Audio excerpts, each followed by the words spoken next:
బీజేపీకి ఢిల్లీ ఎన్నికలు అత్యంత ప్రతిష్టాత్మకంగా మారాయి. మెజారిటీ రాష్ట్రాల్లో విజయం సాధిస్తూ వస్తున్న బీజేపీకి ఢిల్లీ మాత్రం అంత ఈజీగా మింగుడు పడటం లేదు. 10 ఏళ్లుగా ప్రయత్నిస్తూ వస్తోంది. కానీ ఎలాంటి ప్రయోజనం లేకుండా పోయింది.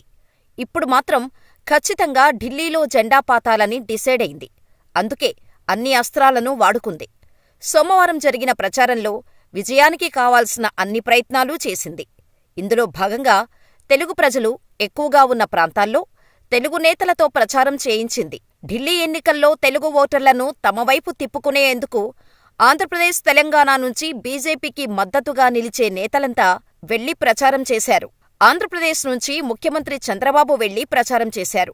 ఢిల్లీ ప్రచారం చేసే క్యాంపెయినర్స్ లిస్టులో సీఎం చంద్రబాబుతో పాటు డిప్యూటీ సీఎం పవన్ కళ్యాణ్ పేరు కూడా ఉంది. కానీ చంద్రబాబు మాత్రమే ప్రచారం చేశారు. పవన్ కళ్యాణ్ మాత్రం ప్రచారం చెయ్యలేదు. నిజానికి ఢిల్లీ ప్రచారానికే పవన్ కళ్యాణ్ దూరంగా ఉండటం లేదు. ఈ మధ్య అసలు అధికారిక కార్యక్రమాల్లో కూడా కనిపించటం లేదు. ఈ మధ్య పుంగనూరులో జరిగిన పార్టీ కార్యక్రమానికి కూడా దూరంగా ఉన్నారు. అక్కడ నాగబాబు పాల్గొని కార్యక్రమాన్ని విజయవంతం చేశారు. ఇప్పుడు పవన్ కళ్యాణ్ కనిపించకపోవటం చర్చనీయాంశమవుతోంది. అసలు పవన్ కళ్యాణ్కు ఏమైంది? ఆయన ఎందుకు బయటకు రావడం లేదనే విషయం పార్టీ నేతలు కూడా ఆరా తీస్తున్నారు. ఈ క్రమంలో పవన్ కళ్యాణ్కు ఏమైంది?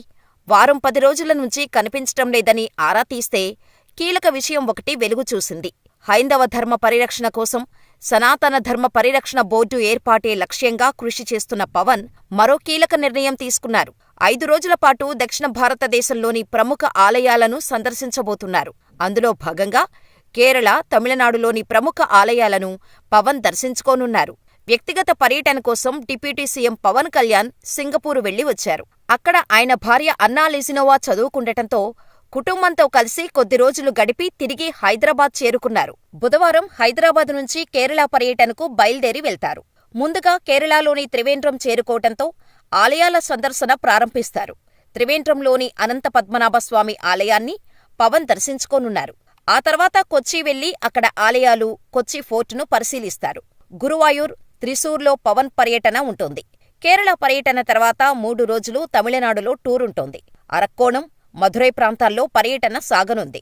పవన్తో పాటు గ్రామీణాభివృద్ధి శాఖ డైరెక్టర్ కృష్ణతేజ ఈ టూర్లో పాల్గొంటారు. గతంలో కేరళ టూరిజం డైరెక్టర్గా పనిచేసిన అనుభవం ఉండటంతో ఆయన తనతో తీసుకెళ్తున్నారు పవన్. అందుకే పవన్ కళ్యాణ్ ఆలయాల సందర్శన గురించి ఉప ముఖ్యమంత్రి కార్యాలయం గోప్యత పాటించే అవకాశం ఉంది. ఆయన సింగపూర్ పర్యటన గురించి ఎక్కడా సమాచారాన్ని వెల్లడించలేదు. వ్యక్తిగత పర్యటన కావటంతో వివరాలు వెల్లడించలేదని తెలుస్తోంది. సనాతన ధర్మ పరిరక్షణ బోర్డు ఏర్పాటు చేయాలనే తన లక్ష్యాన్ని తిరుపతి వారాహి డిక్లరేషన్ సభలోనే ప్రకటించారు. అప్పుడే ప్రముఖ హైందవ ఆలయాలను సందర్శించాలనే నిర్ణయానికి వచ్చారు. పల్లె పండుగ కార్యక్రమం పూర్తయిన తర్వాత ఆలయాల సందర్శన కార్యక్రమాన్ని చేపట్టాలని నిర్ణయించుకోవటంతో బుధవారం నుంచి కేరళ, తమిళనాడుల్లో పర్యటించనున్నట్టు విశ్వసనీయ సమాచారం.